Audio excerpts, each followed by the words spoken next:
Voilà, donc bonjour à toutes et à tous.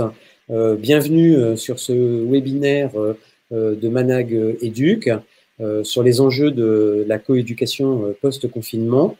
On a le plaisir d'accueillir Françoise Ndiaye Feuerstos, directrice de l'association École et Famille, et Sébastien Mounier, qui est inspecteur d'éducation nationale en charge de l'ASH dans l'académie de Créteil, dans le département du Val-de-Marne. Et donc, notre enjeu ce soir, c'est autour du fonctionnement de Manag Éduc et de Nissim Lab, d'être dans cette notion de mutualisation des pratiques, de partage, et puis de permettre, entre cadres, entre conseillers d'éducation, toute personne qui participe, qui le souhaite, de s'outiller et puis d'appréhender les évolutions du système éducatif.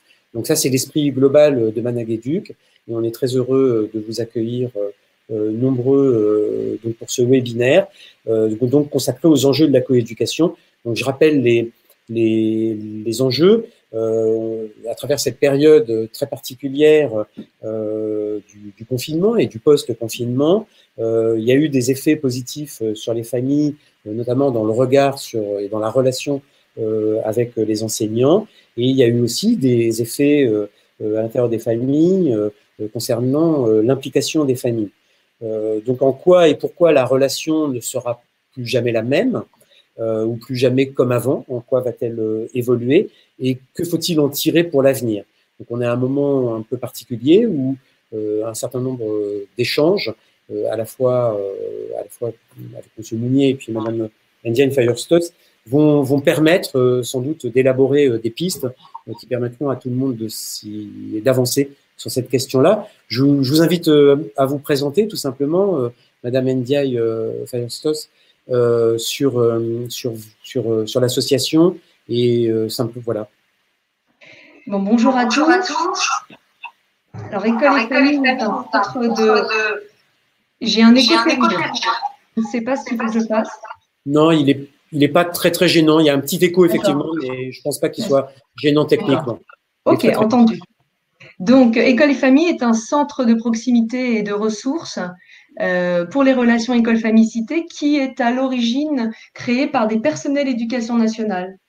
Les constats reposent sur du vécu d'une travailleuse sociale, assistante sociale scolaire, d'une conseillère d'orientation psychologue et d'un médecin scolaire qui, il y a 20 ans, commence à expérimenter un certain nombre de pratiques très concertatives avec des familles d'élèves dits très en difficulté et qui commence à émettre l'hypothèse d'un lieu tiers qui pourrait être pertinent sur la zone d'éducation prioritaire, c'est comme ça qu'on disait à l'époque, de Saint-Ouen-l'Aumône.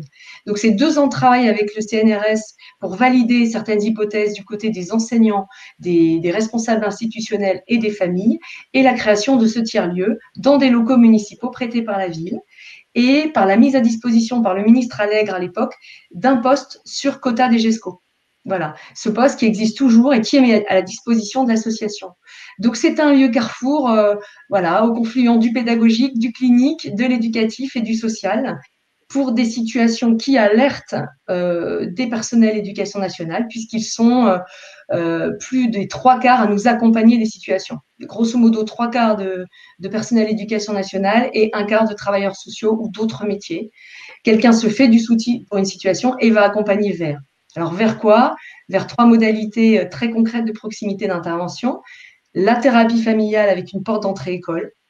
Si un enfant envoie des signaux en contexte scolaire, on peut considérer qu'il appelle non seulement pour ce qui se passe dans l'école, mais aussi pour ce qui se passe dans la famille, et plus important encore pour nous, sur la qualité relationnelle et les échanges entre les différents systèmes de vie, école, famille, cité. Voilà. Et puis, il y a des collectifs d'habitants relais, on pourra en reparler, et des activités d'ingénierie territoriale, le projet éducatif. Voilà. Donc, une forte activité. Merci beaucoup pour cette présentation. Monsieur Mounier, oui. si vous pouvez vous Alors, présenter.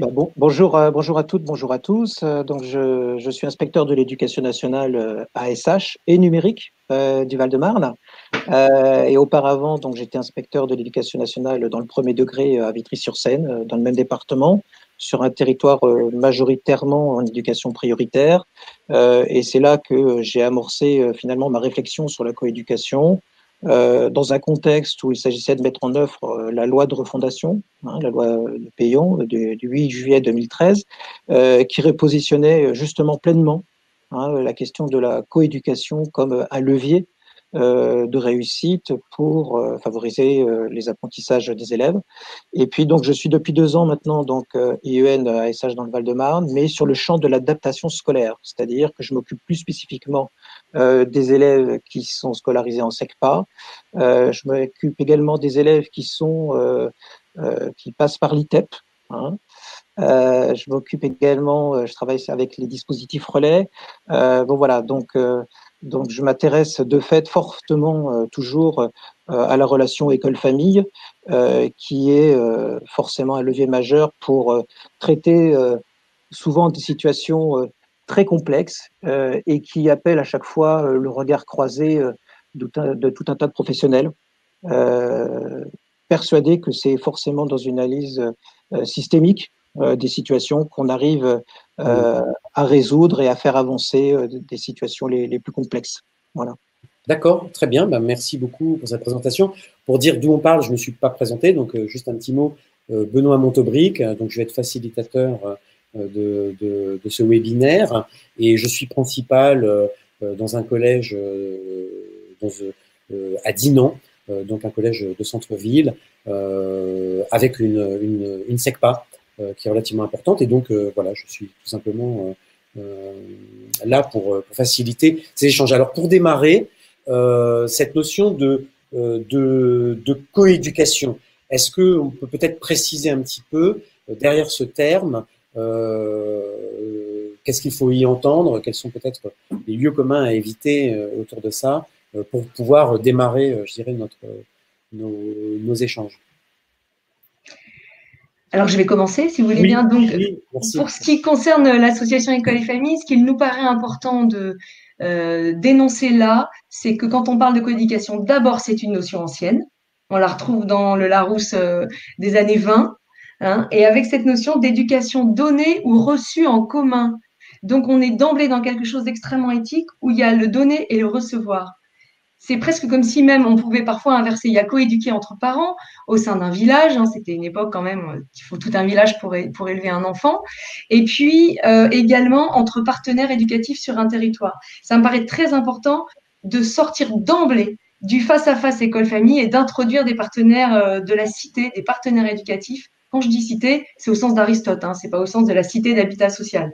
Donc, c'est vraiment de raisonner d'une manière systémique, comme le disait M. Mounier, avec l'ensemble des personnes qui interagissent dans le parcours d'un enfant. Les enfants ne nous arrivent jamais à l'école vierges de toute socialisation. Donc, il y a toujours eu un chemin parcouru en amont et des gens à prendre en considération et à valoriser dans le processus de coéducation. Et j'arrive sur la deuxième notion, c'est un processus. Voilà, c'est-à-dire que c'est jamais arrêté. Le chemin compte beaucoup plus que l'endroit où on souhaiterait arriver. Et donc, c'est essai, erreur, réflexivité. Ça veut dire ça, la coéducation. Essayer, tenter, faire des retours sur expérience et recommencer. D'accord. Donc voilà les deux notions importantes que je voulais apporter d'emblée. Dans un processus dynamique qui est fondé sur de la relation. Voilà. Et donc sur une équité relationnelle. Autant que faire se peut, oui. Voilà, oui.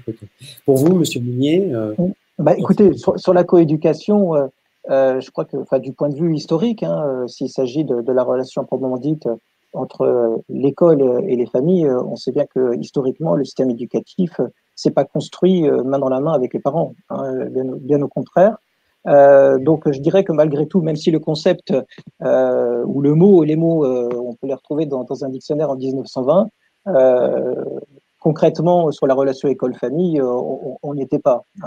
Et donc, il y a une évolution finalement qui qui est assez récente, qui date à peu près des années 80 finalement, hein, c'est-à-dire à partir du moment où on commence à laisser vraiment la place, quand l'institution laisse la place aux parents pour intégrer les conseils d'administration, les conseils d'école, avec un vrai rôle, je dirais politique, mais au sens noble du terme, hein, c'est-à-dire de comment on peut contribuer à créer des projets collectivement et à animer une communauté éducative.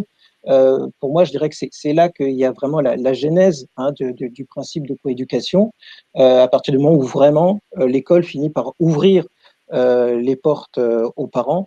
Alors ça, c'est en théorie, hein, parce qu'en pratique, on sait bien tous que c'est bien plus compliqué que juste l'institutionnalisation de leur place au sein des écoles ou des établissements. Hein, on va en parler, mais on va très vite rentrer dans les problèmes de connaissance des codes scolaires.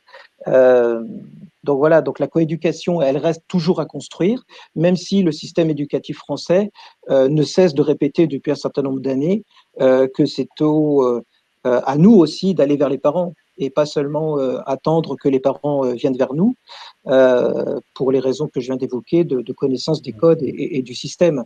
Quand on lit les rapports de l'inspection générale, que ce soit sur l'école maternelle, quand on lit un rapport de Jean-Paul Delahaye sur la grande pauvreté, il est clairement explicité que c'est encore à nous, hein, au sein de l'éducation nationale, de faire l'effort aussi d'aller vers les parents qui sont les plus éloignés du système éducatif, parce que ceux qui ont les codes, on les connaît, Oui, hein, ils viennent vers nous. Hein. oui. Donc tout l'enjeu, il me semble, pour nous, et notamment dans ce contexte de crise sanitaire, c'est de veiller et de nous rassembler, entre guillemets, pour veiller à ce que cette distanciation sociale ne se pérennise pas en distanciation scolaire, j'ai envie de dire. Hein. Donc voilà, je crois que c'est ici c'est ce qui doit nous rassembler, essayer de voir comment on peut faire émerger peut-être quelques pistes pour éviter cette distanciation. Ouais. On a connu donc à travers ce confinement et puis ce déconfinement une volée en éclats d'un certain nombre de représentations et un certain nombre de rapprochements. En étant parent également, j'ai découvert une part d'ingénierie et de réorganisation avec 4 enfants et le fait de pouvoir participer, savoir un petit peu ce qui se passait à l'intérieur de cette relation entre l'école, le collège, le lycée, avec chacun de mes enfants, en étant un petit peu présent, a été un moment particulièrement heureux parce que, un petit peu comme si, en tant que parent, je me glissais un petit peu par le trou de la serrure et je voyais ce qui se passait en classe. Et on a un certain nombre de représentations qui ont changé. Alors, qu'est-ce qui a pu faire frein? Quels sont les constats que vous pouvez en tirer par rapport à ces évolutions? Ce qui nous a frappé, ce qui nous a frappé dans les retours de la centaine de familles que nous suivons chaque année et que nous avons continué à suivre en période de confinement dès le premier jour. L'ensemble des thérapeutes familiaux sont partis avec les numéros de téléphone des familles et les ont appelés d'une manière, d'ailleurs, à un rythme beaucoup plus soutenu. On va retrouver ça aussi chez les enseignants. Ce qui nous a beaucoup frappé en termes de cercle vertueux, pour reprendre les termes de M. Mounier, c'est cette démarche de l'aller vers. Au-delà des personnels de direction, des CPE, des professeurs principaux, aujourd'hui, des équipes de vie scolaire, des assistants d'éducation ont été fortement occupés à maintenir un contact avec certains jeunes. Les enseignants dans les disciplines n'ont pas hésité à aller vers les parents, se sont autorisés et ont pu éprouver le partage d'une relative symétrie. D'abord, la peur par rapport à ce virus. S'il y a bien quelque chose qui rapproche, c'est la question de la peur de la maladie aussi. Ça a été quelque chose de parler entre personnes, entre humains, et pas seulement entre un professionnel et un parent d'élève. Donc, ils ont osé y aller et se sont rendus compte qu'en plus, en y allant, et parfois avec des outils qui étaient des outils personnels, les familles ne faisaient pas pour autant intrusion dans leur sphère à eux. Donc ça, c'est quand même très intéressant, développer cette démarche de l'aller vers. Il y a eu d'autres apports, je dirais. On a appris d'autres choses de cette période de confinement. La montée en compétences très rapide sur un certain nombre d'outils. On partait quand même de très loin pour ce qui concerne l'école de France. Et on a vu les gens essayer des choses, mais alors avec des outils institutionnels, les blogs, les ENT, toutes sortes de choses, des groupes WhatsApp créés entre parents. Il arrive un moment où dans l'urgence, on ne se pose plus la question de savoir si c'est si c'est validé par l'institution, mais il y a eu comme une éthique de la transgression que je trouve très intéressante. Les gens se sont autorisés à utiliser des supports qu'ils n'auraient pas utilisés malgré tout, et sans attendre des autorisations en cascade, et je trouve ça vraiment très riche. Voilà, dans cette symétrie. Et de ce point de vue, M. Mounier, par rapport à cette relation qui a pu évoluer autour de la rencontre de l'intime de l'enseignant, quel est votre point de vue? Alors, déjà, peut-être pour rebondir sur ce qui vient d'être dit, je crois que le numérique a permis quand même à certaines familles de converser peut-être à égale dignité avec les enseignants. Et ce que j'ai remarqué, moi, et ce que j'ai trouvé assez intéressant, c'est que justement l'abolition, je dirais, entre guillemets, des frontières physiques de l'école, ces frontières qui peuvent parfois protéger les élèves ou exclure les élèves ou les familles, l'abolition de ces frontières a permis d'installer un nouveau type de relation grâce au numérique. Et ça, je trouve que c'est assez intéressant parce que ça enlève tous ces complexes qu'ont parfois les familles qui n'osent pas franchir le parvis d'une école pour aller rencontrer un enseignant. Là, je dirais même que la relation a été totalement presque asymétrique, puisque finalement, c'est l'enseignant qui a dû frapper entre guillemets à la porte de la maison via le numérique des parents pour donner l'autorisation quelque part entre guillemets d'entrée, puisqu'en fait, quand on engage finalement le travail à distance avec les outils numériques, on engage clairement la famille. Et donc, c'est elle qui reprend la main, entre guillemets, en quelque sorte, sur est-ce que j'ouvre la connexion, quand est-ce que je l'ouvre, quand est-ce que je vais regarder les documents qui ont été envoyés. Donc, je trouvais ça assez intéressant, du coup, que les rôles soient un petit peu, quelque part, inversés, ou tout du moins rééquilibrés, ne serait-ce que dans ce mode de communication. Même si on sait bien que le préalable, c'est ce qui vient d'être dit, c'est que les familles puissent maîtriser les outils numériques. Et je pense que là, effectivement, la première semaine, qui a été une semaine de sidération pour tout le monde, a rassemblé finalement tout le monde pour finalement s'unir et essayer d'échapper à ce qu'on est en train de vivre un petit peu en ce moment, c'est-à-dire qu'il y a une espèce de courage de la peur, quoi, c'est-à-dire la peur de perdre le lien et de voir décrocher les élèves, a entraîné une solidarité massive dès la première semaine. À la fois des conseillers pédagogiques pour produire des ressources, je parle pour le premier degré plus spécifiquement, des chefs d'établissement, des CPE qui ont dû recontacter les familles pour donner les codes d'accès aux ENT. Donc il y a eu comme ça un mouvement massif et personne ne s'est posé effectivement la question de savoir si les parents devaient rester en dehors de l'école ou dedans. Et je trouve que ça, c'est assez formidable. Et si on pouvais garder cette idée-là pour l'après, ce serait tout simplement génial. Donc, je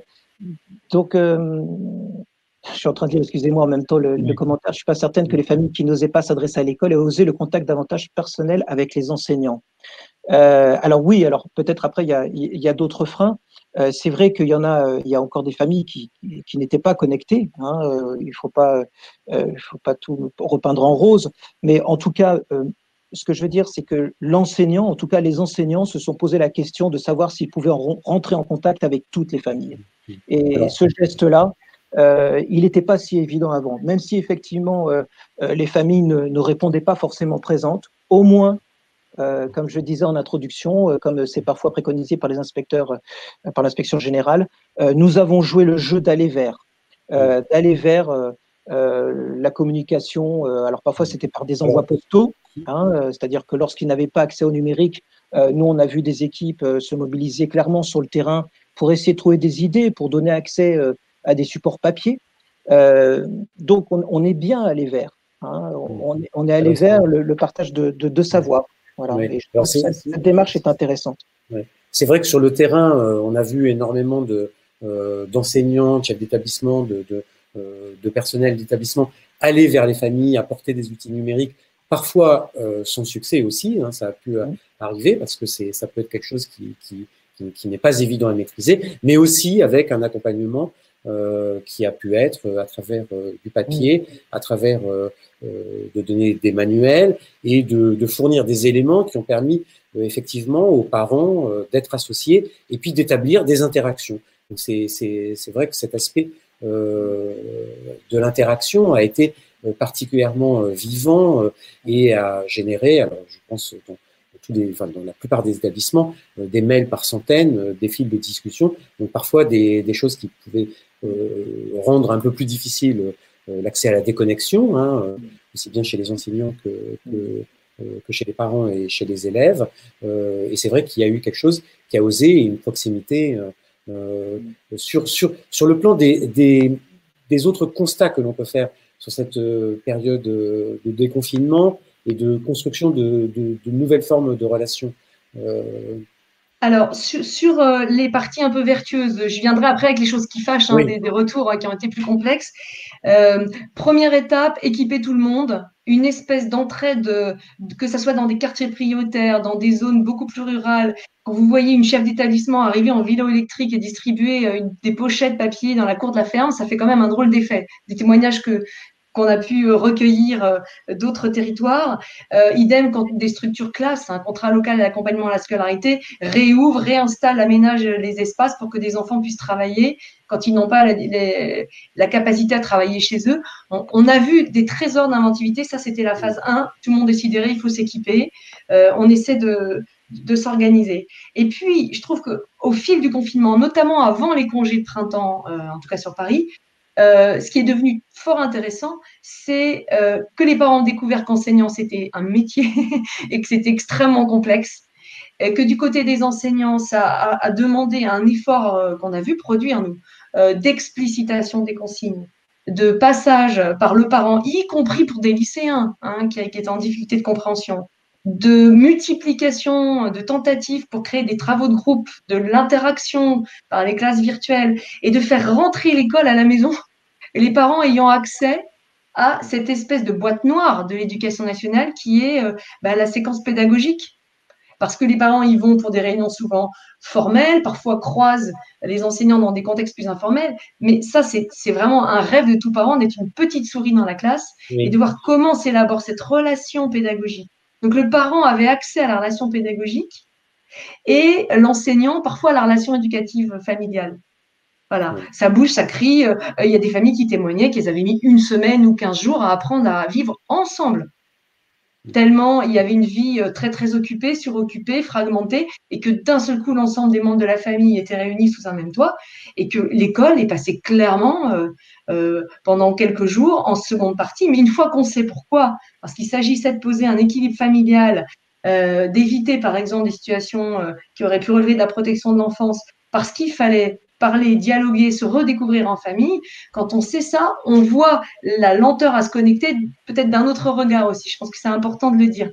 Et puis, je ne sais pas si M. Mounier a d'autres choses sur la partie vertueuse. Après, je parlerai quand même des choses qui nous ont, nous, un peu chagrinés. Oui, enfin, sur le vertueux, oui, parce que j'essaie de m'appuyer, en fait, même sur des signaux faibles, pour essayer de voir comment on peut poursuivre et renforcer ces signaux faibles pour les transformer en signaux forts pour l'après. Donc, bien sûr qu'il ne s'agit pas de généraliser et de dire que tout a été rose, très, très loin de là. Néanmoins, la résurgence, justement, dans ce lien de communication de l'éducatif et du social et de la fonction sociale de l'école, je trouve que là aussi, elle a été très intéressante, notamment la première semaine, quand je parlais un peu de phénomène de sidération et de peur. Les premiers échanges ont été certes sur l'appropriation des outils numériques pour les familles, mais pas seulement. Elles étaient aussi très contentes de pouvoir communiquer avec les enseignants, parce que malgré tout, l'enseignant, c'est un repère symbolique, éthique pour la famille, et aussi un lien avec leur propre enfant. Donc, les familles étaient elles aussi, se questionnaient évidemment beaucoup sur le comment faire. Mais il n'y avait pas que cet aspect-là. Il y avait aussi, au-delà de l'aspect bienveillance ou surveillance, il y avait l'aspect veiller au bien ou veiller sur. Et je trouve que cette démarche-là aussi, entre guillemets, généreuse de l'institution vers les familles, a rassuré beaucoup de familles dans un premier temps. Voilà. Et ça, je crois que c'est un socle finalement de confiance qui a été installé ensuite pour la suite, au moins jusqu'aux vacances scolaires. Après, il est clair que la relation s'est fragilisée, mais on en reparlera peut-être dans la suite de l'échange. Voilà.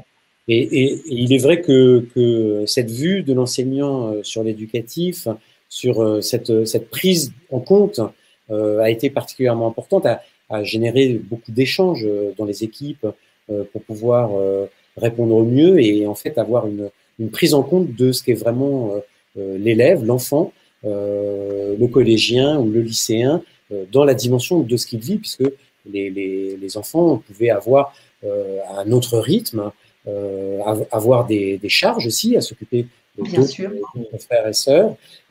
Et là, il y a eu une régulation qui s'est faite avec un partage des informations très souvent, je pense, qui permettait en tout cas d'être dans une forme de réassurance et d'accompagnement.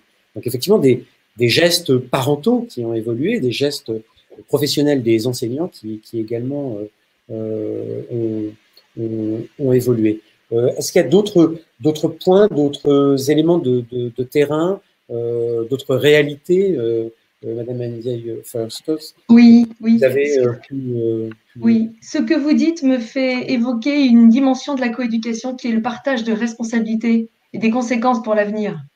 On est vraiment monté en qualité dans cette dimension-là de la relation. On n'a jamais autant entendu comment allez-vous et la famille. Vous savez, ce qu'on appelle parfois les palabres dans des quartiers où il y a beaucoup d'immigration, mais prendre des nouvelles de l'ensemble des membres de la famille. Terminer un échange en disant, le commencer en disant qu'est-ce que je suis heureux de vous entendre. Le terminer en disant prenez soin de vous et de tous les autres. Ce sont des choses qu'il va falloir, ce sont des pépites. Il faut qu'on arrive à cultiver ça.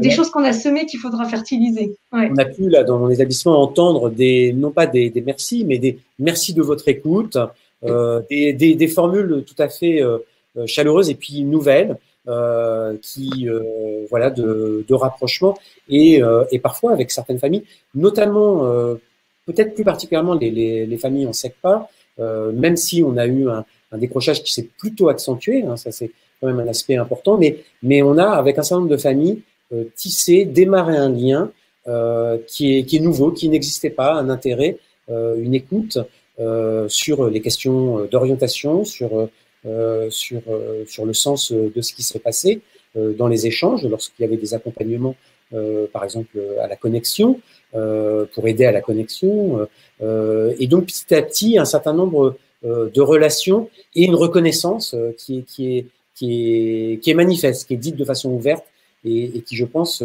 est extrêmement bienvenue pour l'effort que les enseignants ont produit, enfin, pour se réinventer.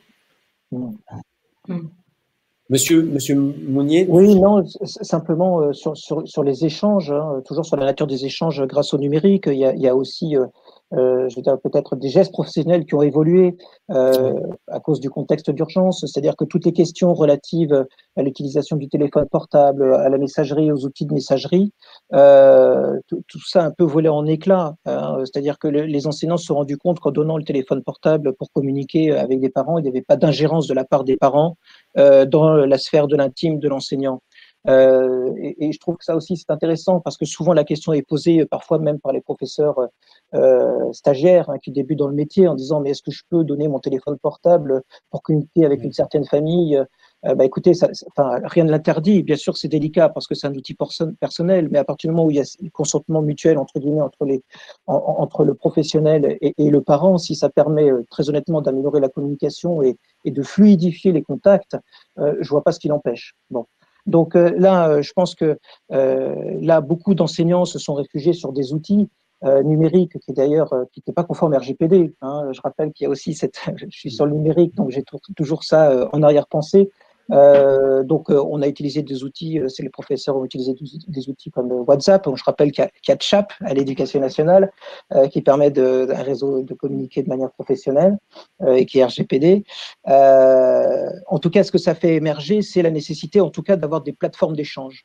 C'est vrai que dans le second degré, vous êtes très en avance là-dessus. Puisqu'il y a des ENT qui permettent d'agréger les messages, d'agréger les notes, les bulletins. Dans le premier degré, c'est pas encore tout à fait le cas. hein. Donc, c'est vrai que là, ça fait émerger aussi ce besoin-là d'essayer de trouver une plateforme pour construire une communauté de langage. Alors, des blogs ont été réactivés, hein. Il y avait des blogs en dormance qui avaient été ouverts pour des classes de découverte. Donc, chacun s'est emparé d'outils. Et je crois que voilà, ça fait émerger aussi ce besoin-là.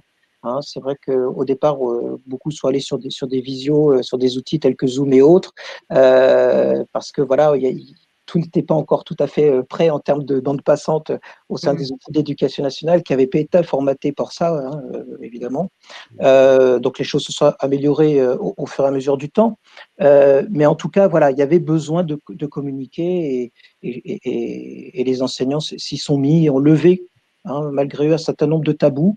Et je pense qu'il faut garder cet esprit-là, parce que lorsqu'on dit à des familles, bah, écoutez, pour communiquer avec moi, vous passez par le cas de correspondance, parfois c'est très très compliqué. C'est l'élève qui devient médiateur.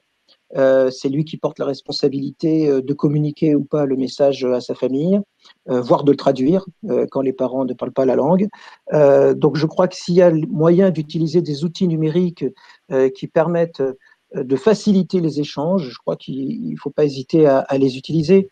Il y avait des directeurs d'école qui ont appris à des parents d'élèves à utiliser des dictaphones, vous savez, comme les adolescents aujourd'hui qui communiquent beaucoup par SMS, enfin en s'enregistrant des messages. Bah, peut-être que voilà, cette modalité de communication, bah, peut-être qu'elle est certes informelle, elle est pas, on n'utilise pas le cahier de correspondance forcément. Il y a peut-être d'autres outils qu'on peut garder. Parfois, la communication n'a pas fonctionné et on peut avoir, on a une collègue Margot qui nous fait remarquer que certains collègues ont pu avoir une rancœur parce que, sachant que les parents étaient connectés, que les conditions familiales étaient réunies, et finalement, il n'y avait pas forcément le jeu, enfin, c'est comme ça qu'elle l'écrit, le travail à distance n'était pas forcément mené par ces familles. Donc, parfois, il y a eu aussi des écarts inverses qui ont pu se creuser. Et c'est peut-être, enfin, je ne sais pas si vous avez des éléments. Oui, alors, oui, ça, je trouve que c'est vraiment un élément d'alerte. C'est-à-dire qu'on a vu évoluer aussi la sémantique au fil des semaines. Au début, on parle de continuité pédagogique et on a, mais par la force des choses, une délégation massive vers les familles de la transmission pédagogique. OK, on est tous sidérés, c'est comme ça, on y va.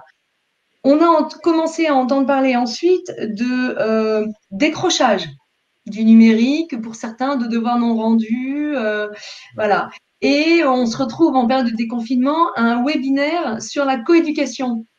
Donc, je ne sais pas si vous voyez ma petite alerte concernant un peu les dérives. Ce qui peut être vertueux peut être aussi extrêmement glissant. C'est-à-dire qu'on vous les confie, voilà, vous avez vos enfants, vous vous en occupez.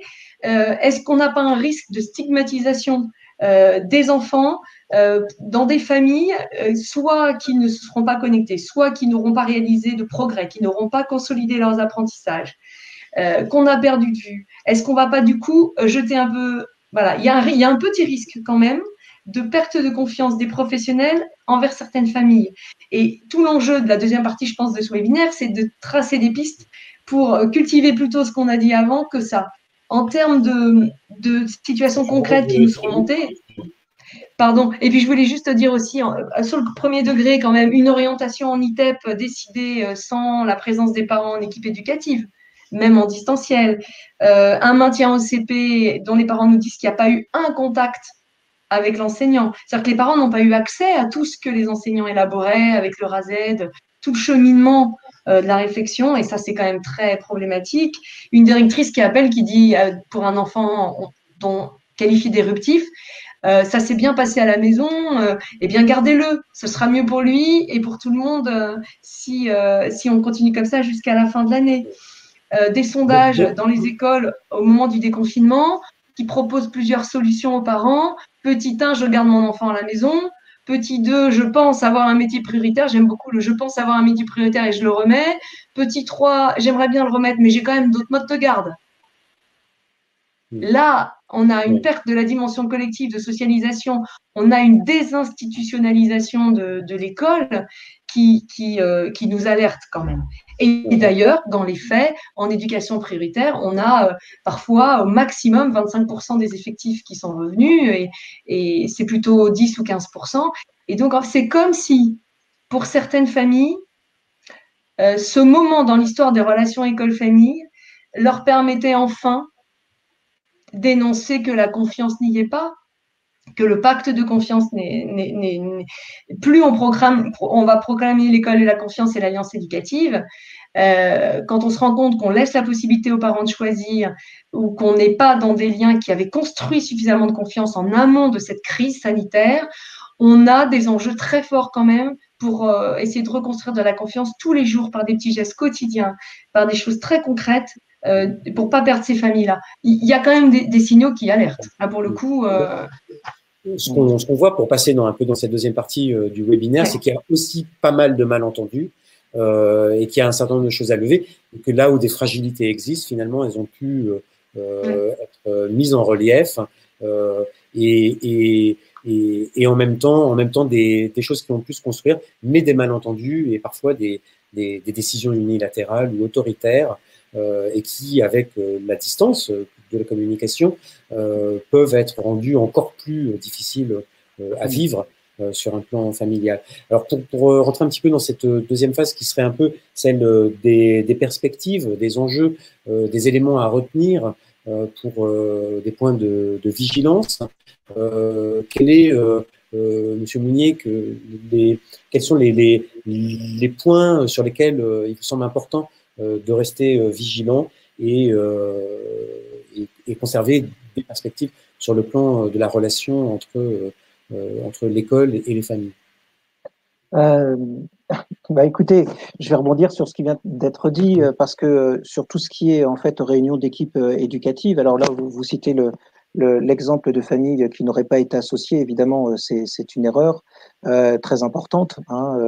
Il est bien évident que pour tout travail de réflexion autour de l'orientation ou du suivi du parcours d'un élève, évidemment la famille doit y être associée. Alors moi, j'ai le contre-exemple de ce qui a été cité et je m'appuie sur le commentaire qui a été fait là sur WhatsApp, qui a bien fonctionné en REP car les familles l'utilisaient déjà pour communiquer avec leurs proches et c'était dans le pays d'origine.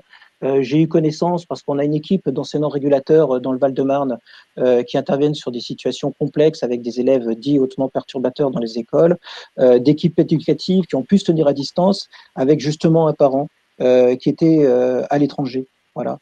Donc, je crois que bon, le webinaire qu'on est en train de vivre là, avec ces outils de visio qui sont de plus en plus utilisés, je pense qu'il va falloir effectivement les conserver pour garantir justement ce lien dans la relation école-famille.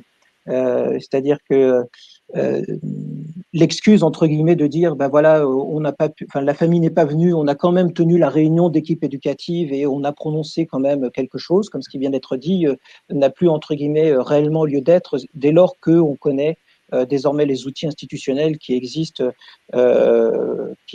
maintenant au sein de l'Éducation nationale. Donc il est tout à fait envisageable de travailler à distance avec des familles ou même parce que parfois les équipes ne le savent pas, les familles peuvent se faire représenter par un représentant de parents d'élèves à une équipe éducative ou même par un autre parent qui a été choisi par ce parent d'élève. Donc voilà, là je crois que effectivement, tout à l'heure je disais qu'on était montés tous en compétences et dont les parents. Les parents utilisent déjà les outils numériques pour communiquer déjà entre eux. On le voit en éducation prioritaire. Donc partons de ce postulat-là et essayons de voir comment on peut travailler avec les familles et avec celles qui ne savent pas utiliser ces outils. Je sais que j'ai déjà, moi, quelques directeurs ou directrices de SECPA qui envisagent l'année prochaine de travailler dans des espaces parents à des moments de formation comme ça, collectifs, enseignants, parents, pour apprendre à utiliser des outils numériques. Bon, oui. Je trouve que ce sont des pistes intéressantes. Oui, à travers votre propos, on est au cœur de ce qui était dit en début de webinaire sur cette notion de coéducation, d'aller vers, de symétrie, de proximité, de démarche et de processus qui effectivement, il ne sera plus acceptable que les décisions soient prises comme ça d'une façon unilatérale au simple prétexte de l'absence, de la non-capacité à franchir une porte. celle d'une institution qui parfois peut être effrayante et l'est d'ailleurs objectivement. Et il y a aussi cette notion de fracture culturelle entre certaines familles qui ont eu plus de difficultés et d'autres qui sont venues davantage en relation. Est-ce qu'il y a d'autres points, d'autres perspectives qui Oui, peuvent être… Oui, oui, juste là, le bénéfice quand même de ce confinement, ça a été la distorsion de l'espace-temps. C'est-à-dire que là, c'est vrai que cette coéducation a pu aussi se mettre en place parce qu'il y a eu cette distorsion de l'espace-temps. C'est-à-dire que les enseignants ont pu travailler aussi avec un certain confort, entre guillemets, hein, parce qu'ils ont énormément travaillé, mais je veux dire que pour consulter, pour rentrer en communication, ils se sont réappropriés aussi un temps de liberté pour communiquer avec les parents qui n'existe pas dans l'urgence du quotidien. Donc je crois qu'il y a un point de vigilance à avoir sur cela, c'est-à-dire une fois que la reprise sera totale, comment veiller à garder et anticiper ces temps de concertation. Hein. Dans les obligations de service des enseignants, il y a du temps de concertation, mais il est clairement, je pense, peut-être parfois insuffisant. Hein. Donc, parce que priorité, parce que APC, parce que études le soir. Donc, comment on peut veiller peut-être à se garder, peut-être dans le cadre du projet d'école ou dans le projet d'établissement, un axe sur la relation école-famille avec des temps d'échange appropriés. Peut-être que c'est par la revalorisation de l'espace parent, peut-être que c'est par les outils numériques. Bon voilà, je crois que là, comment on arrive à libérer du temps pour garder ce lien qu'on a su construire là pendant ces 10 semaines. Des collègues dans le clavardage citent effectivement le fait de garder ces espaces de visioconférence, de garder ces formules de travail à distance des équipes. Et puis aussi une autre personne cite le fait que les outils numériques ne sont pas forcément uniformes et qu'il faut partir aussi de la maîtrise. Et ça, c'est un point important. Il faut toujours partir de la situation la moins simple possible, peut-être la plus défavorable, entre guillemets. Et encore, utiliser le smartphone d'un élève n'est pas forcément une situation si défavorable. C'est quand même un lien de communication et de relation. Et partir un petit peu de ces réalités plutôt que d'en imposer de nouvelles. Et effectivement, il y a eu cette période de tâtonnement, d'approche anxiogène parfois, qui a été importante autour de ces usages du numérique. Est-ce que Madame Ndiaye Fastos, sur ces plans-là ou sur d'autres que vous souhaitez développer? Oui, rebondir sur les pistes, hein, les enjeux pour la suite. Très concrètement, assouplir les modalités d'entrée en contact. Voilà. Être bien conscient que la responsabilité de l'entrée en contact, elle est dans la part professionnelle de chacun. On n'attend pas forcément que la famille rentre en contact, ça fait partie du métier d'aller vers, je pense, désormais. Qu'on se le garde bien au chaud et que quand je dis assouplir les modalités d'entrée en contact, on peut peut-être demander aux parents ce qu'ils en pensent aussi. Il y a des familles qui vont préférer échanger par ENT, par SMS, par téléphone direct, par carnet de correspondance. Pour l'instant, le principe d'égalité fait qu'on se dit c'est le même canal à peu près pour tout le monde. Voilà ce qu'on vous propose et allez-y. Peut-être qu'on peut individualiser un peu les tout premiers échanges quand on accueille des enfants et des familles en début d'année. Donc ça, ce serait comment est-ce qu'on crée la relation et un petit socle de confiance. Réinventer des rituels en fait. Après, il y a surtout ne pas repartir comme si c'était rien passé. Je pense que là, pour le coup, on a un public de chefs d'établissement. L'avenir a une histoire. Et si en tout cas, il y a un intérêt fort à travailler en équipe, à la manière dont les collègues ont vécu ce confinement, ce qu'ils en ont tiré factuellement, faire comme une trame d'analyse des occasions de continuité pédagogique, relever tout ce qui a été initié dans l'école, dans l'établissement, sur le territoire, qui, quand, comment, où, pourquoi, avec quels objectifs, qu'est-ce qu'on garde, qu'est-ce qu'on laisse, Voilà, qu'est-ce qu'on priorise pour l'année 2020-2021? Donc des choses vraiment extrêmement factuelles de mise à plat. On ne peut pas faire comme si il ne s'était rien produit. Et si on le fait en équipe, en intra, il y a toutes les chances que les enseignants et tous les collègues aient cette démarche aussi vis-à-vis des familles, pour aller recueillir aussi des éléments de fierté, de dignité, de confiance. Et c'est parce qu'ils l'auront vécu pour eux-mêmes dans les pratiques aussi qu'ils pourront le réinvestir comme PP, comme même professeur d'une discipline, hein, dans le second degré. Ça me paraît quand même important. Oui, l'avenir a une histoire, on ne peut pas faire comme si. Ouais. On a des collègues qui nous font remarquer qu'il y a besoin d'organisation, notamment sur les modèles d'échange et le droit à la décision.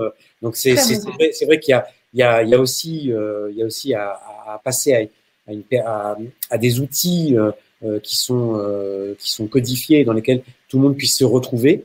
Et les enseignants puissent s'y retrouver. Et puis cette difficulté de la présence des familles dans les établissements, puisque l'entrée des familles est interdite. Et c'est vrai que pour la question, par exemple, de l'orientation, je cite ce qui se passe dans mon établissement, on est sur des procédures numériques. Mais pour autant, avec un certain nombre de familles, on a souhaité être sur une procédure papier, voire même être dans un accueil, en codifiant énormément cet accueil et maintenir cet accueil.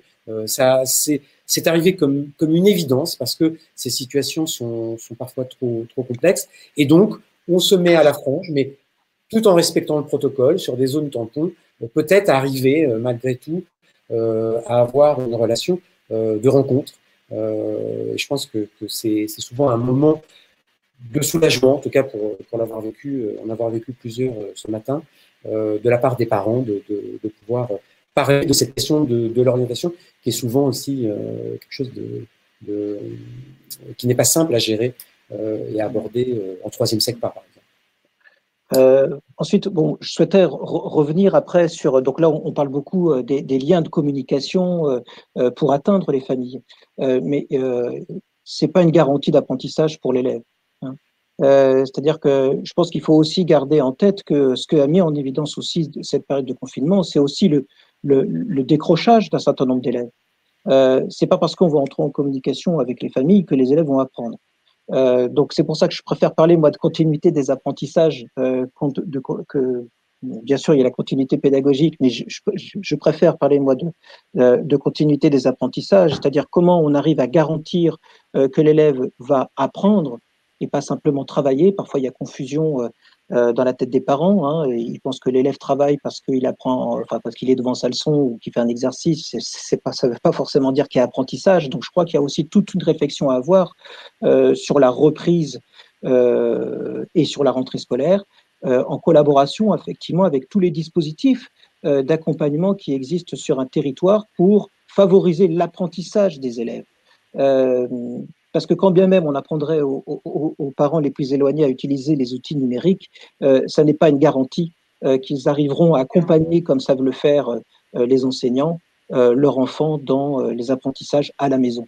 Donc on revient finalement encore une fois à l'aide au travail personnel de l'élève, hein, et je ne peux qu'inviter évidemment les auditeurs à aller vers l'IFE, tout le travail qui a été fait par l'IFE sur l'aide au travail personnel de l'élève et sur toutes les mesures à prendre pour essayer de ne pas externaliser les tâches dans les familles, parce qu'on sait que c'est un vecteur d'inégalité face aux apprentissages.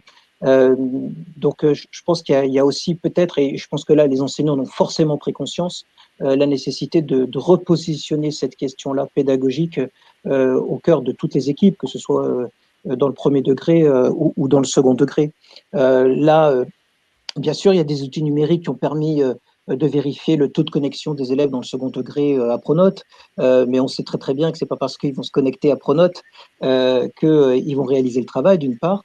Et puis, malgré tout, il y a aussi ces élèves qui ne se connectent pas, soit parce qu'ils n'ont pas les outils numériques. Alors ça, je sais qu'à l'échelle territoriale, il y a déjà des municipalités qui travaillent là-dessus et qui cherchent à fournir du matériel numérique, les départements, les régions. Donc c'est une question voilà, dont tout le monde a pleinement conscience. Donc cette fracture numérique, je pense que tout le monde essaye de la compenser, mais elle ne résout pas par ailleurs le problème de comment on apprend et qu'est-ce que les enseignants doivent donner à faire à la maison ou ne pas donner à faire à la maison. parce que là, de toute façon, quels que soient les outils utilisés, voilà, ça ne résoudra pas la question. Voilà. Je suis ravie que vous abordiez la question pédagogique et que ce soit vous qui le disiez. Parce que là, on est au cœur de la mission de l'éducation nationale. Donc oui, combien oui, je vous rejoins sur ce point. Juste parce que, excusez-moi, je rebondis parce que je vois le terme l'école à la maison. On avait travaillé là tout à l'heure, on avait évoqué la sémantique. C'est un terme trompeur. Hein, tout le monde n'est pas capable d'organiser l'école à la maison. Le CNED, avec sa plateforme numérique Ma Classe à la maison, a raison d'être parce que le CNED s'adresse sur de l'enseignement à proprement dit à distance et qu'il a toute compétence pour le faire, mais il s'adresse à un public spécifique qui a déjà une certaine forme d'autonomie dans l'appropriation des outils mis à disposition par le CNED.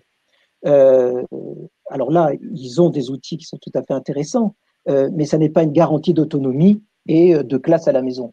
Et ça me faisait penser à ces petits pitchs qu'on voyait le soir, là, à un moment donné, sur France 2, où il y avait un enseignant qui se retrouvait à la position de parent à la maison et qui devenait fou parce qu'il se rendait compte à quel point c'était compliqué de faire des devoirs même à ses propres enfants. Hein. Voilà, donc je crois que cette question sur la place du pédagogique et des apprentissages, il ne faut pas l'oublier. Hein. Oui. Ça reste l'élève qui apprend malgré tout. Le parent peut accompagner, mais s'il ne peut pas accompagner, c'est à nous aussi peut-être, et sûrement même, de trouver au sein du territoire les acteurs qui pourraient prendre le relais, que ce soit par la CAF, hein, les classes, les centres sociaux de quartier, etc., etc. Vous évoquez un point qui a été mis dans le clavardage par les collègues, qui sont l'utilisation des tiers-lieux, effectivement, pour la rencontre. Et puis aussi cette notion de retour d'expérience, d'organisation, d'associer les familles, de faire un travail à la rentrée avec les familles et les élèves. Moi, je sais que dans l'établissement où je suis, on essaye d'aborder dans la relation avec le retour des élèves des questions telles que qu'est-ce qui t'a permis de traverser cette période, qu'est-ce qui t'a donné espoir, qu'est-ce qui t'a manqué. Il y a aussi, si cela devait se reproduire, de quoi il faudrait absolument que nous disposions ensemble pour mieux y arriver. À travers ces questions ouvertes, eh bien, il y a peut-être aussi des pistes dans la relation, dans la construction, en y associant de façon plus large les familles. Et une collègue fait la remarque, quelle est la place dans la pédagogie de demain, quelle place pour les familles dans la pédagogie de demain. Je propose d'arriver un petit peu vers la conclusion de ce temps d'échange. Il nous reste à peine 10 minutes pour pouvoir peut-être reprendre les points importants, les points de vigilance que vous souhaitez développer. Peut-être en commençant par vous, Madame Ndiaye. Alors, si vous voulez, c'est vrai que c'est un point que je n'ai pas abordé. La coéducation, elle a plusieurs échelles. On peut la considérer aussi selon une échelle spatiale. Si on parle de coéducation au niveau d'une situation spécifique d'un enfant-élève, comme le dit Pierre Perlier, qui a beaucoup travaillé sur les familles populaires et leur rapport à l'école, en tout cas, ce qui est clair, c'est que la confiance peut se créer autour des besoins d'un enfant, et ça, M. Monnier, qui est en ASH, est particulièrement vigilant là-dessus. Oui, on peut parler, on peut coéduquer, on peut pédagogiquement construire des choses, des plans inclinés pédagogiques à partir des besoins de cet enfant. Et là, j'ajouterai un principe quand il s'agit d'être dans une situation individuelle, d'ouverture au fait, je l'ai déjà dit, que la famille a déjà fait du chemin avant de nous rencontrer. Donc, est-ce que l'école aujourd'hui peut ouvrir à d'autres partenaires? Mais M. Monnier vient d'y répondre. Il y a d'autres personnes qui contribuent au parcours des enfants. Principe de réciprocité. Qu'est-ce qu'on met en place pour être dans des tentatives de meilleure symétrie relationnelle? Et là, je trouve que l'enjeu d'augmenter les échanges oraux, en tout cas de rééquilibrer l'oral par rapport à l'écrit, est essentiel. Combien d'enseignants dans le pédagogique ont refait leurs consignes en mettant des messages vocaux sur WhatsApp, en expliquant la consigne oralement, touchant du doigt le fait que beaucoup d'enfants ont besoin d'oralité pour avoir accès au sens. Et là, on est au cœur du pédagogique. Principe d'engagement et de participation continue.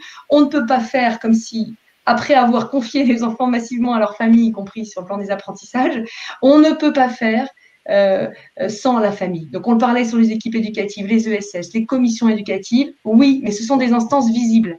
C'est comment on associe dans tout le processus la famille aussi à nos propres élaborations de professionnels. Voilà comment on a travaillé pour votre enfant, voilà ce qu'on a mis en place, voilà les questions qu'on se pose, qu'en pensez-vous? Et vous, en famille, comment ça se passe? Ça, c'est vraiment de la participation continue et pas seulement dans des instances et des moments de décision où ils se sentent un peu greffés parce que la loi l'exige et qu'il n'y a pas d'accès au sens. Or, l'apprentissage, il se fait vraiment quand on connecte avec le sens. Et ce qu'on peut espérer pour les enfants, par vicariance, par observation de ce qui se passe aussi entre adultes quand même. Et puis, le partage de responsabilités et l'attention à chacun dans le réseau. Je le répète, l'école n'est pas seule. On n'est pas dans un duo, un duel, une danse à deux, école, famille. Il y a bien d'autres lieux qui socialisent les enfants. Et il n'y a pas que les parents, en plus, le père et la mère, qui socialisent les enfants. Donc, comment est-ce qu'on peut radicalement penser l'ouverture des systèmes maintenant quand il s'agit de parler de situations individuelles? À l'échelle d'une classe, je crois que tous les PP ont compris l'importance de faire un collectif de famille et pas seulement un groupe classe. Il y a le groupe classe, un groupe d'enfants, mais c'est aussi un collectif famille qui peuvent s'entraider.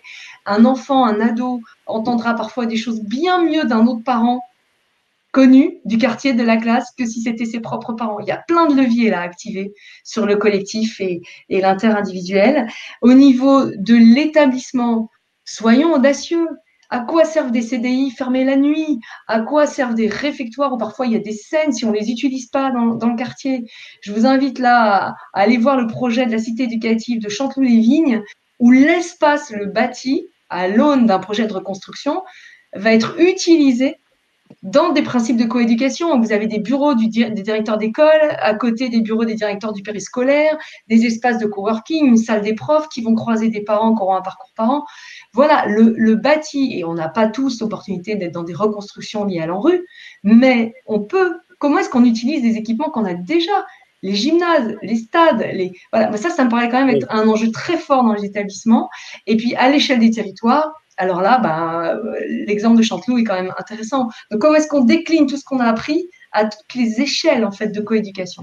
Oui, vous nous invitez là à revisiter énormément de choses. Et c'est en termes de réseau, en termes d'espace, en termes de pédagogie, de plan incliné pédagogique, vous disiez tout à l'heure. Et effectivement, là, voilà un certain nombre d'enjeux dont on pourra se saisir à travers aussi peut-être Manageduc dans le partage et au-delà de ce webinaire. Ça sera peut-être intéressant que ces points de vigilance, que ces points d'ancrage que vous développez, on puisse les reprendre dans l'accompagnement en termes d'articles, de fonds. Donc, n'hésitez pas à nous les transmettre. Monsieur Mounier, pour conclure ce webinaire, par rapport à ces enjeux, que faut-il en tirer pour l'avenir? En quoi cette relation ne sera plus la même ou devra-t-elle être différente? Je crois que de toute façon, là, force est de constater qu'il y a une prise de conscience d'un certain nombre de familles qui ont décroché aussi dès le départ. Donc je crois que on peut pas faire semblant de ne pas l'avoir vu. Donc je crois que tous, on doit se fédérer, donc avec les différents acteurs du territoire. Là, je voyais dans les interventions qu'on parlait du PRE, c'est un des outils. Et justement, rappeler qu'il y a des outils qui existent déjà pour travailler sur la coéducation. Il y a la mallette des parents, il y a le site de la mallette des parents qui contient tout un tas de ressources dédiées à la coéducation. Il y a notamment une charte qui a été élaborée par l'Académie de Strasbourg, une charte de la coéducation avec un kit d'accompagnement qui explique comment aussi on peut animer un espace parent, comment on peut travailler cette question-là avec les familles. Il y a le dispositif Ouvrir l'école, l'OPRE, Ouvrir l'école aux parents pour la réussite des enfants, qui s'adresse plutôt à des populations allophones. Donc, on a des outils. Il y a les cités éducatives, vous venez de l'évoquer, mais tout le travail qui est finalement fait déjà depuis un certain nombre des années en REP et en REP+, c'est ce travail-là, c'est-à-dire par les coordonnateurs REP, comment on arrive à mettre en synergie les collectivités territoriales, ce que fait le département, ce que fait la commune, pour trouver des leviers pour aider les élèves qui sont dans la grande difficulté scolaire et éviter qu'ils décrochent. Je rappelle que l'enjeu, c'est celui-là. C'est d'essayer de favoriser la réussite de tous les élèves. Voilà. Donc, d'une certaine façon, au-delà du numérique et des outils, de ce qu'apporte le numérique, pouvoir être dans un rapprochement social, en réseau et un rapprochement scolaire, pour peut-être reprendre un petit peu les risques que vous citiez en début de webinaire sur ces écarts. Bien écoutez, je vous remercie beaucoup pour la qualité de ces échanges et puis des angles très précis et très pointus de votre part. Et on invite tout le monde à poursuivre des échanges à travers le site de Manageduc. Et puis, il y a la possibilité, on va essayer de constituer quelques éléments, une trace écrite des propos que vous avez pu apporter, des points de vigilance et des points d'espoir, d'espérance pour poursuivre ce processus de coéducation et avancer dans cette symétrie propice, voilà, qui est absolument indispensable pour réussir à la fois nos missions éducatives en tant que parents et aussi nos missions d'enseignement et d'apprentissage en tant qu'éducateur, en tant qu'enseignant. Donc, merci beaucoup, Madame. Merci à vous. Merci. Puis, merci à vous. Merci beaucoup. Merci beaucoup. Et à très, très bientôt. Merci. Au revoir. Au revoir.